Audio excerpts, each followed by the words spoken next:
Film की starting में हमें बस पहाड़ी से गिरती हुई दिखाई देती। मेरा नाम अम्बू है सुनाई देता, बस बोल रही है सभी मुझे अम्बू बस बुलाते हैं। मैं डेली बहुत बोझ उठाती हूँ और जिस स्थान पर छोड़ने को कहते हैं वहाँ छोड़ देती हूँ। हर एक चेहरे पर हजार कहानियाँ होती हैं, कुछ बोलते हैं कुछ चुपचाप रहते हैं, मंजिल पर पहुँचते ही उतर जाते हैं। आज भी एक दादी और पोती मेरे साथ आई हैं, मगर उनकी कहानी मेरे मन में कहते ही अम्बू बस पहाड़ी से टकराकर चकनाचूर हो जाती है। कुछ समय पहले पुलियार कोंडीकानल गांव में सैम्बी उसकी दादी रहते हैं। सैम्बी उड़ते हुए पंछी को कहती है मेरी मम्मी पापा को बता देना, मेरी दादी मेरे अच्छे से ख्याल रखती है। दादी सैम्बी से कहती है वो तुम्हारी मम्मी पापा से ही मिलने जा रही है। दादी और सैम्बी झाड़ू बनाकर बेचने जाते हैं। तभी एक लड़का सैम्बी को बाई वाली कैसी हो कहता है। सैम्बी लड़के को कहती है अगर आगे से मुझे बाई वाली बुलाया तो मैं तुम्हें मार दूंगी, और पैसे लेकर चले जाते हैं। सैम्बी और उसकी दादी अंडे इकट्ठे करते हैं। सैम्बी उसे बेच देती है और पैसे लेकर घर आ जाती है। सैम्बी गुल्लक में थोड़े थोड़े पैसे इकट्ठे करती रहती है। सैम्बी अपनी दादी की फटी हुई साड़ी देखती है तो गुल्लक को तोड़कर नई साड़ी खरीदती है और दादी को देती है। दादी सैम्बी से पूछती है पैसे कहाँ से आए हैं। सैम्बी दादी से कहती है जो आप पैसे देती हैं मैं उसे बचा लेती थी तो उसी से ही ली है। दादी सैम्बी से कहती है ऐसे चमकते कपड़े मैं नहीं पहनती। सैम्बी कहती है आप डॉक्टर की दादी है तो आज से पहनने शुरू कर दीजिए। सैम्बी और दादी काम पर जाते हैं। अमाची नेता दादी से कहता है सर्कल सिंबल वाले निशान को ही वोट करना।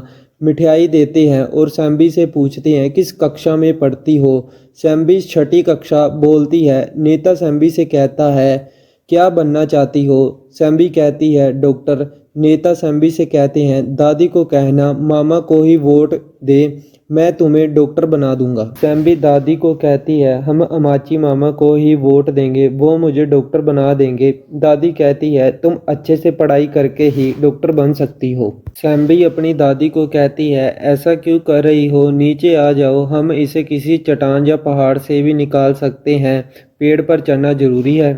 दादी सैम्बी को कहती है चिल्लाना बंद करो, मैं तुम्हें बिना धुएं से शहद निकालना सिखाती हूँ। दादी कहती है कि पेड़ को बिना हिलाए मधुकोश को धीरे धीरे काटो और बाल्टी में डाल दो। दादी सैम्बी से पूछती है सीख लिया। सैम्बी कहती है हाँ अब नीचे आ जाओ। दादी कहती है आगे तेरे दादा काटेंगे क्या। दादी सैम्बी को शहद मटकी में डालकर हेनरी की दुकान पर देने के लिए कहती है। सैम्बी पीछे वाले रास्ते से जाने लगी। दादी ने कहा सामने से जाओ। सैम्बी दादी को कहती दिनेश ने कहा सामने वाले रास्ते पर भेड़िया है। दादी सैम्बी को कहती है पीछे वाले रास्ते से तुम पूरा शहर घूम कर जाओगी। सैम्बी कहती मुझे डर लग रहा है। दादी घास से डंडा तोड़कर देती है। कहती है भेड़िया आए तो कहना मैं वीरताई की पोती हूँ और डंडा मार देना। सैम्बी दादी को डंडा मारती है। कहती है ऐसे मारना है। दादी कहती है रुको मैं दिखाती हूँ कैसे मारना है। दादी डंडा तोड़ती है। सैम्बी भाग जाती है। दादी कहती है मटकी को तोड़ना मत, ये तुम्हारी माँ की आखिरी निशानी है। सैम्बी कहती है मुझे पता है, ये कहकर चली जाती है। सैम्बी आधे रास्ते पर पहुंचती है, देखती है झाड़ियां हिल रही हैं। सैम्बी को लगता है भेड़िया है। कहती है मैं वीरताई की पोती हूँ, मुझसे उलझना मत, मार दूंगी। लगता है कि डर कर चला गया। कहते ही सैम्बी दादी दादी चिल्लाने लगती है और शहद की मटकी गिर जाती है। कोई सैम्बी के कपड़ों को झाड़ियों में फेंक देता। सैम्बी जोर जोर से दादी दादी चिल्लाती रहती है। एक लड़का सैम्बी के मुंह को बंद करता। सैम्बी लड़के के हाथ की उंगली को बहुत जोर से काटती है। लड़का सैम्बी को जोर से मारता है और सैम्बी छोड़ देती है और चुप कर जाती है। एक लड़का आता है, चट्टान पर आकर बैठता है। फिर दूसरा लड़का आता है, उसके हाथ में शराब की बोतल होती है। पहला लड़का दूसरे लड़के से कहता है ताज़ा मांस। वो हंसता है और शराब पीने लगता है। तीसरे लड़के का इंतजार करते हैं। फिर गाड़ी में बैठकर सैम्बी ने जो कहा दादी दादी और वीरताई की पोती हूँ कहकर हंसने लगते। गाड़ी में पीछे बैठा लड़का पहले वाले लड़के से पूछता है, हमें लेडीज और गर्ल क्यों पसंद नहीं करती। जवाब देता है, हम तीनों पीडो हील्स हैं। मतलब पूछता है, बताता है, सुंदर बच्चों को देखकर आकर्षित होने वाले। पीछे बैठा लड़का कहता है, सिटी से अच्छी लड़कियां गांव में होती है। दूसरा लड़का बोलता है, डॉक्टर ने कहा है महीने में एक बार जंगली शहद पीना अच्छा है। पहले वाला लड़का बोलता है, वीकली वंस। सुनकर दादाजी दादाजी चिल्लाने लगे।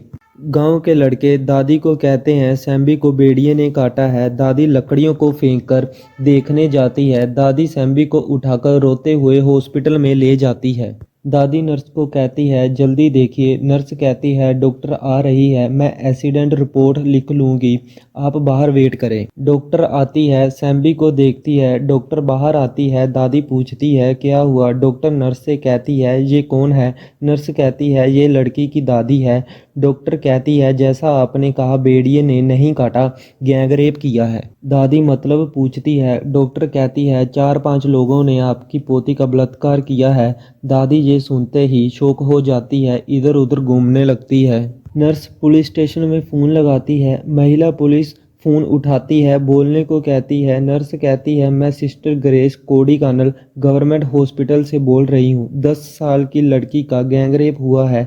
डिटेल लिखिए। नाम सैम्बी, एज 10 साल। डीएसपी मैरी एक इंस्पेक्टर को फ़ोन लगाकर कहती है, पुलियार में 10 साल की लड़की का रेप हुआ है। कोड़ीकानल गवर्नमेंट हॉस्पिटल से रिपोर्ट आई है। इंस्पेक्टर कहता है, ऐसे केस महिला पुलिस ही देखती है। डीएसपी मैरी कहती है, मुझे पता है, पर स्टेशन में लेडी इंस्पेक्टर प्रेग्नेंट है, मेडिकल लीव पर गांव गई है, आने तक लेट हो जाएगी। सब इंस्पेक्टर मेरे साथ सीएम के प्रोटेक्शन के लिए है, हमें 10 दिन और यहीं रहेंगे। डीएसपी मैरी इंस्पेक्टर से मदद मांगती है, कहती है, आप हॉस्पिटल जाकर बच्ची के गार्डियन से एक स्टेटमेंट लीजिए। क्राइम स्पॉट जाकर ग्राउंड इन्वेस्टिगेशन कीजिए, मेरे आते ही एफआईआर लिख लेंगे। इंस्पेक्टर ओके मैडम कहता है। इंस्पेक्टर दादी से मिलता है, कहता है, मुझे डॉक्टर ने सब बताया है, सुनकर दुख हुआ। आपकी पोती की उम्र की मेरी भी बेटी है। दादी कहती है, पर मेरी पोती का क्या। इंस्पेक्टर कहता है, कोर्ट केस के चक्कर में मान मर्यादा चली जाती है, इसलिए कोई नहीं जाता है। इसी वजह से जेल लफंगे बाहर आराम से घूमते हैं।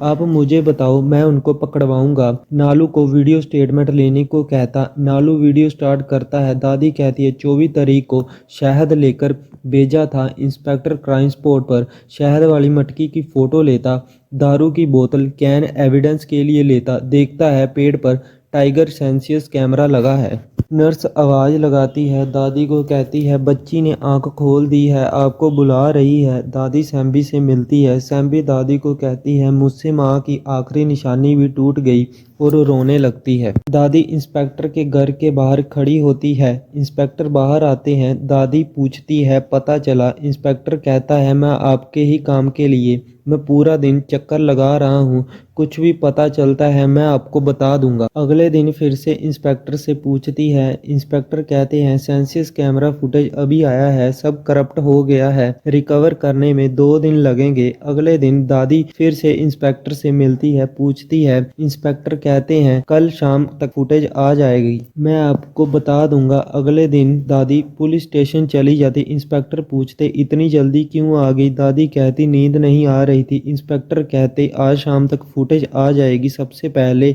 मैं आपको ही बताऊंगा, और फ़ोन नंबर लिख कर देते। डीएसपी मैरी इंस्पेक्टर को फ़ोन लगाकर सैम्बी केस की अपडेट मांगती। इंस्पेक्टर बताता, मैंने क्राइम स्पॉट से सारे एविडेंस इकट्ठे कर लिए, सीसीटीवी फुटेज सब आ गया है, बच्ची भी डिस्चार्ज हो गई है। सुबह बच्ची के घर जाकर इंक्वायरी करके स्टेटमेंट लेकर फाइल कर दूंगा। डीएसपी मैरी कहती, मेरी यहाँ ड्यूटी ख़त्म हो गई, कल सुबह मैं वहाँ पहुँचकर मेरे आते ही एफआईआर फाइल कर देंगे। नेता न्यूज़ में सैम्बी वाला केस और सरकार ने उचित निर्णय नहीं लिया। आम जनता और आदिवासी लोगों को लगता है उनके साथ धोखा हुआ है। न्यूज़ में देख रहे हैं। तीनों लड़के गाड़ी में आते हैं। नेता बाहर आते हैं। पहला लड़का नेता का बेटा होता है। लड़का पिता को कहता है, क्या आपने बुलाया था। पिता कहते हैं, मैं तो कब से बुला रहा था, आज टाइम लगा। लड़का बोलता है, ट्रिप में था, केरल जाते समय कोड़ीकानल के नीचे आते डिसाइड किया मिलकर जाता हूँ। पिता कहते हैं तुम्हें पार्टी में बड़ी पोस्ट देने की बात चल रही है, चुनाव खत्म होने में थोड़ा ही वक्त बचा है, तब तक चुप रहना, कोई पंगा मत करना। नेता का वकील कहता है मेरा ग्राउंड सर्वे है, आपको 232 वोट मिलेंगे, सेम्बी वाला केस बोलना मत भूलना। नेता वकील से कहते हैं 232 नहीं 234 वोट चाहिए, मैं उस छोटी सी बच्ची के हाथ से उसकी नींव का एक एक पत्थर निकालूंगा। लड़के को इंस्पेक्टर का फोन आता, इंस्पेक्टर कहता शायद कैसा था, लड़का बोलता क्या शायद, इंस्पेक्टर कहता पहाड़ का शायद, लड़का बोलता समझ नहीं आया, इंस्पेक्टर कहता अच्छे से समझाऊं तुझे, लड़का कहता तुझे पता है मैं कौन हूँ, इंस्पेक्टर कहता है तुम कौन हो किसी को ना पता चले इसीलिए फ़ोन कर रहा हूँ। इंस्पेक्टर फ़ोन काट देता है। वकील लड़कों के पास आता है, कहता है अभी तक गए नहीं। एक लड़का कहता है कोड़ी कानड़ में लड़की के साथ जो हुआ हमने किया। वकील लड़कों को गाड़ी में ले जाता है और इंस्पेक्टर का फ़ोन नंबर मांगता है। वकील इंस्पेक्टर को फ़ोन लगाता है, कहता है मैं लॉयर राजामूर्ति बोल रहा हूँ। इंस्पेक्टर बोलता है ठीक है, फिर से बोलता है मैं ओपोजिट लीडर का लॉयर राजामूर्ति बोल रहा हूँ, बताओ कितना पैसा चाहिए।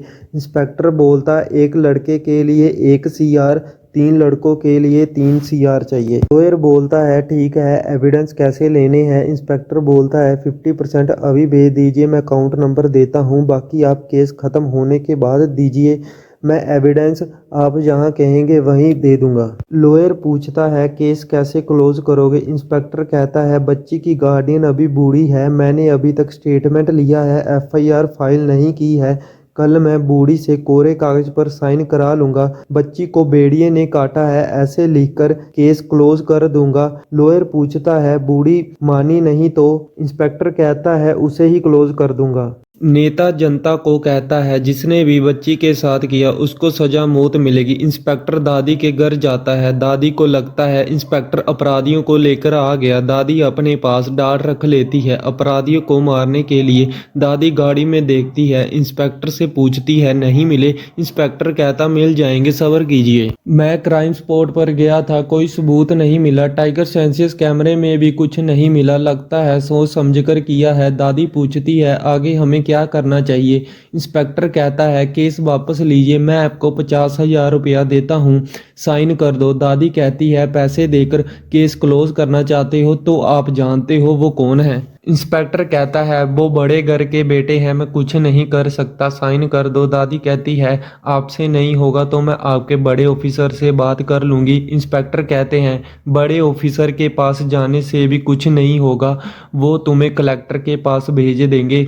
अभी जो कलेक्टर है वो यूपी का है, उसे हमारी भाषा समझ नहीं आएगी, साइन कर दो। दादी बोलती है सच जानने के लिए भाषा की ज़रूरत नहीं होती, दर्द ही काफ़ी है, मैं साइन नहीं करूँगी जब तक सज़ा नहीं मिल जाती, आप जा सकते हैं। इंस्पेक्टर गुस्से में बोलते हैं बुढ़िया 50,000 ले और लड़की को लेकर चली जा। दादी कहती है मर जाऊंगी, साइन नहीं करूंगी। इंस्पेक्टर सेम्बी का गला दबाता है, दादी इंस्पेक्टर के हाथ पर लकड़ी मारती है। इंस्पेक्टर दादी को मारने भागता है, दादी इंस्पेक्टर के सिर पर मारती है, दादी इंस्पेक्टर को डांट मारती है। इंस्पेक्टर भागकर गाड़ी में बैठता है, चाबी लगाता है, दादी गाड़ी के सामने से पत्थर मारती है, इंस्पेक्टर का सर फोड़ देती है। घर में जाकर पैसे लेती है, सेम्बी को पीठ पर बांधकर भाग जाती हैं। डीएसपी मैरी घर पर इन्वेस्टिगेशन करने आती है, इंस्पेक्टर से पूछती है मिला कुछ। इंस्पेक्टर कहता है 50,000 और कोरे कागज मिले हैं। डीएसपी मैरी परिवार की फ़ोटो देखती है, इंस्पेक्टर से पूछती है यही है बच्चे की गार्डियन। इंस्पेक्टर कहता है यही है। डीएसपी मैरी पूछती है इंस्पेक्टर को सबसे पहले किसने देखा था। एक आदमी आता है और कहता है मैंने देखा था। डीएसपी मैरी पूछती है औरत किधर को गई, आदमी दिखाता है। डीएसपी मैरी इंस्पेक्टर को कहती है सारे रास्ते पर नाका लगा दो, हर एक गाड़ी चेक करो। दादी भागते भागते एक सड़क पर पहुंचती है, सामने से बस आ रही है। दादी बस में बैठ जाती है। कंडक्टर पूछता है तो कहाँ तक जाना है। दादी कहती है जहाँ तक बस जाएगी वहाँ तक। बस स्टैंड पर पहुँचते हैं। सैम्बी दादी को कहती है प्यास लगी है। दादी कहती है यहीं रुकना, मैं पानी लेकर आती हूँ। दादी पानी लेने जाती है। आते समय पुलिस से बचते बचते बस में चढ़ती है। सामने पुलिस वाला देख लेता है। दादी को कहता है आपकी जान को खतरा है और चला जाता है। दूसरे इंस्पेक्टर को कहता है मैंने चेक कर लिया है, कोई नहीं है। आगे जाकर पुलिस नाका लगा होता है। बस रुक जाती है। दादी सैम्बी को लेकर उतरने वाली थी। एम्बुलेंस आ जाती है। इंस्पेक्टर बस को जाने देता है एम्बुलेंस को रास्ता देने के लिए। बस में एक पुलिस वाला बैठा होता है। उसे नहीं पता बस में दादी और सैम्बी भी हैं। बस में लोगों को कहता है बूढ़ी ने सारी कहानी बनाई है पैसों के लिए, वो पुलिस वाले को मारकर भाग गई है। दादी को सुनकर गुस्सा आ जाता है। दादी उठकर बताती है उस दिन क्या हुआ था। बस में बैठे लोग दादी की कहानी सुनकर रोने लगते हैं। तभी कुछ पुलिस वाले आते हैं। दादी और बच्ची को उतरने को कहते हैं। बस में बैठे लोग पुलिस वाले को रोकते हैं। एक लड़का पुलिस वाले की यूनिफॉर्म को देखकर पहचान जाता है कि नकली पुलिस है। टोपी कोई और है, शर्ट कोई और है। वो लड़का वकील होता है। फिर बस में बैठे सभी लोग पुलिस वाले को मारने लगते हैं। पुलिस वाले बचते बचते बस से उतरकर भागने लगते हैं। बस में बैठे लोग सैम्बी को पानी, बिस्किट और टैडी खेलने को देते हैं। लड़का कंडक्टर को बोलता है मैंने पोस्को एक्ट अधीन केस कोर्ट में दर्ज कर दिया है। कंडक्टर कहता है ये कैसा एक्ट है। लड़का बताता है जज को लगे लड़की सही बोल रही है, उस पर विश्वास किया जा सके तो एक ही दिन में फैसला किया जा सकता है। लड़का लैपटॉप से जज को वीडियो कॉल लगाता है। सैम्बी को सारी बात बताने को कहता है। सैम्बी जज को सब कुछ बता देती है। रास्ते में नेता की रैली जा रही है। सैम्बी की नज़र पड़ती है। सैम्बी लड़के को बताती है कि ये फोटो उस दिन कार पर भी लगी थी। लड़का दादी से पूछता है इंस्पेक्टर ने उस दिन आपसे क्या कहा था। दादी कहती है उसने कहा था कि बड़े घर के लोग हैं। लड़का नेता के बेटे की फोटो सोशल मीडिया से निकालता है। सैम्बी से पूछता है। सैम्बी देखती है, डर जाती है, कहती है यही है। फिर लड़का पूरी बस को फोटो दिखाता है। जज को फोटो भेज देता है। पीछे से गुंडों की गाड़ी आती है। गुंडे बस पर हमला करने के लिए चढ़ जाते हैं। बस पर चढ़ते हैं और अचानक से रुक जाते हैं और नीचे उतरकर गाड़ी को रोक लेते हैं। लड़का आगे देखता है। एक और बस होती है। बस के शीशे पर फोन नंबर लिखा होता है। बस कॉलेज की होती है। कंडक्टर को फोन लगाने को कहता है। कंडक्टर फोन लगाता है। प्रिंसिपल से ड्राइवर का नंबर लेता है। फिर ड्राइवर को फोन लगाता है। कहता है मैं बॉम्ब स्क्वाड से बात कर रहा हूँ, बस में बॉम्ब लगा है, अगर बस की स्पीड रोक दी तो बम फट जाएगा। लड़का ड्राइवर को कहता है हमें आगे वाली बस में चढ़ना है। ड्राइवर जोर से टक्कर मारता है। आगे वाली बस का शीशा टूट जाता है। पीछे से गुंडे भी आ जाते हैं। ड्राइवर बस को आगे वाली बस के साथ जोड़ देता है। सारे पैसेंजर आगे वाली बस में जाने लगते हैं। गुंडे बार बार बस को टक्कर मारते हैं। लास्ट में ड्राइवर भी आगे वाली बस में चढ़ जाता है। गुंडे बस को जोर से टक्कर मारते हैं। बस सड़क से उतर जाती है, खाई में गिर जाती है। गुंडे फोन लगाकर कहते हैं पूरी बस खाई में गिर गई। न्यूज में आता है कोहरा होने के कारण सुरक्षा कर्मी पैसेंजर को बचाने जा ना सके तो कोई खबर नहीं किसी के बचने की। नेता मीडिया को इंटरव्यू देते हैं। किसी ने मेरी पोती को मार डाला। एक रिपोर्टर को मैसेज आता है। वो नेता को कहते हैं आपकी पोती को कॉलेज के बच्चों ने बचा लिया है, फोटो देखिए। दूसरा रिपोर्टर कहता है इसका आरोप आपके बेटे पर लगा है, उसे कल कोर्ट में आने के लिए कहा है, आप क्या कहेंगे। नेता कहते हैं नो मोर क्वेश्चन। लॉयर नेता को कहता है टेंशन मत लीजिए, हम ही कोर्ट में जीतेंगे। लड़का सैम्बी और दादी को कोर्ट में लेकर जाता है। नेता का लॉयर कहता है जिस दिन घटना हुई उस दिन लड़के फ्लाइट में चेन्नई से गोवा गए थे। फ्लाइट टिकट देखिए, होटल में रहने और आने के बिल, गोवा से वापस चेन्नई आने के टिकट जज को दिखाते, डीएनए रिपोर्ट ना मैच होने की भी रिपोर्ट दिखाते। सैम्बी का लॉयर कहता है ये सब पैसे से खरीदा है, ये भी कह सकते हैं कि हम अपने प्राइवेट जेट से गए थे। जज लॉयर से सबूत मांगते हैं। लॉयर सैम्बी और लड़के के बीच में लगे पर्दे को हटा देते हैं। सैम्बी लड़कों को देखकर डर जाती है। जज देखते हैं लड़के सैम्बी को देखकर नीचे देखने लगे हैं। सारे पैसेंजर बाहर फैसला आने का वेट कर रहे हैं। सैम्बी, दादी और लॉयर बाहर आते हैं। कहते हैं हम जीत गए। सारे पैसेंजर खुश होकर सैम्बी को उठा लेते हैं। फिर देखते हैं कैसे जीते। जज कहते हैं जैसे ही पर्दा हटा बच्ची जैसे घबराई, उसके आंखों में हजार सबूत दिखाई दिए मुझे। सैम्बी दादी को कहती है भैया कहाँ चले गए। दादी कहती है पता नहीं। फिर सैम्बी की नज़र लड़के पर पड़ती है। दादी को कहती है वहाँ है। दादी और सैम्बी लड़के के पास आ जाते हैं। दादी लड़के को कहती है फीस कितनी हुई। लड़का कहता है कोई फीस नहीं। दादी कहती है बता दो मैं थोड़े थोड़े कर कर पैसे दे दूंगी। लड़का सैम्बी से किस मांगता है। सैम्बी गाल पर किस दे देती है। लड़का कहता है बस फीस मिल गई और चला जाता है। सैम्बी दादी को कहती है हमने तो भैया का नाम भी नहीं पूछा। दादी इधर उधर देखती है नहीं मिलता। फिर ऊपर देखती है सैम्बी को चलने को कहती है। ये मूवी आपको टेलीग्राम चैनल पर मिल जाएगी। टेलीग्राम चैनल का लिंक डिस्क्रिप्शन में है।